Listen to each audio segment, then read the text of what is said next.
Üdvözlök mindenkit! Ez itt a Sziklakórház YouTube csatornája, én pedig Varga Ákos vagyok, az intézmény egyik történészmúzeológusa. Rengeteg helyen előfordul az a tévhit, hogy Budapest 1944-45-ös ostromát követően a szovjet vörös hadsereg lángszóróval végzett az itt tartózkodókkal. Azonban ennek a szörnyű mészárlásnak a története ellen több bizonyíték is felhozható. Ezek közül fogok néhányat most elmesélni.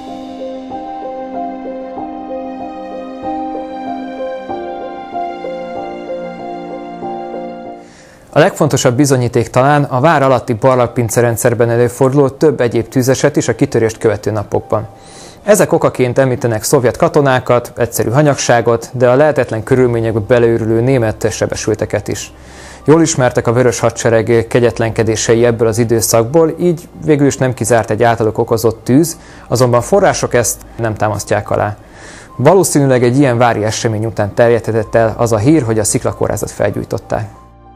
Az intézmény létezése ekkoriban köztudott volt, azonban pontos elhelyezkedését már annál kevesebben ismerték. A vári barlangrendszerben elhelyezkedő bármilyen egészségügyi létesítményt emlegethettek sziklakórházként. A kórház közelében volt német elsősegélynyújtóhely, a palota alatt német katonai szükségkórház, de a környéken több helyzetszült elsősegélynyújtóhelyet is kialakítottak. Ezek bármelyikét hívhatták sziklakórháznak. További fontos bizonyíték, hogy a Sziklakórház az ostromot követően még hónapokig működött, csak június elején szerelték le azt. Ha kilángszórózzák, vagy bármelyik termés kigyullad, ez a működés lehetetlen lett volna. Hiszen a kortermek rendkívül közel helyezkednek el egymáshoz, és ha egy ilyen helységben tűz üt ki, akkor a keletkező korom vagy füst a szomszédos termeket is használatlanná tette volna. Mindezek mellett számos forrást ismerünk, amelyek hitelessége meggyőző ebben a témában. Olyan személyek visszaemlékezései ezek, akik Budapest ostromától egészen az intézmény nyár elejé bezárásig a Sziklakórházban tartózkodtak.